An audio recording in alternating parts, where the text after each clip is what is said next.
Të nderuar shikues, përshëndetje, jeni me edicionin e lajmeve të orës 9. Përfaqësuesja e lartë e Bashkimit Evropian Marta Kos pritet të qëndrojë sot për vizitë zyrtare në Kosovë. Sipas agjendës së publikuar, zyrtarja e lartë evropiane do të takohet fillimisht me ushtruesën e detyrës së presidentes Alvira Haxhiu nga ora 10. Më pas, ajo do të zhvilloj takim me kryeministrin në detyrë Albin Kurti nga ora 10:45, me të cilin do të mbajnë edhe një konferencë të përbashkët për medje. Në kuadër të vizitës së saj, Marta Kos do të takohet edhe me përfaqësues të shoqërisë civile.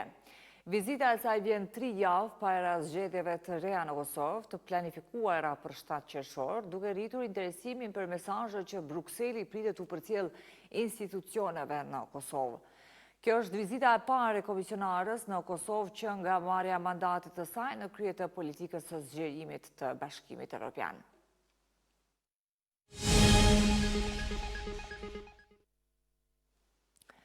Një person ka mbetur i plagosur mbrëmjen e së enjtës nga të shtënat me armëzjarri në rrugën Ali Sokoli në Prishtinë.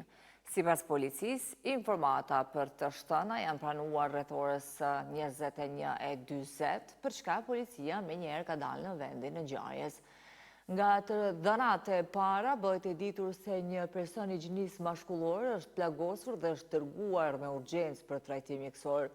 Zëdhënësi i policisë për rajonin e Prishtinës, Enis Plana, ka konfirmuar se hetimet ka nisur menjëherë për t'i sqaruar rrethanat dhe motivet e incidentit që tronditi lagjën Bregu i Diellit të kryeqytetit.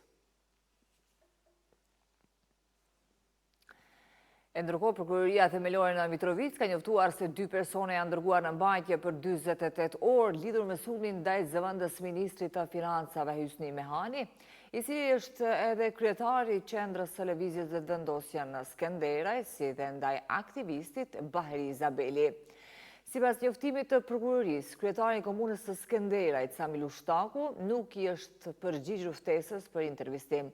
Po ashtu, prokuroria ka bërë të ditur se në cilësinë e viktimave janë intervistuar Hysni Mehani dhe Bahri Izabeli, si dhe 5 dëshmitarë të tjerë.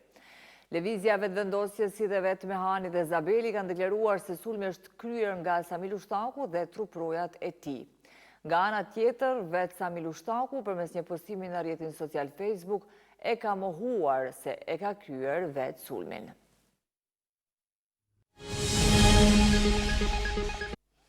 Të nderuar shikues, kaq për këtë edicion të lajmeve. Për këto dhe zhvillimet e tjera, takohemi në edicionin orës 11. Ne ju falenderojmë për vëmendje. Mirupafshim.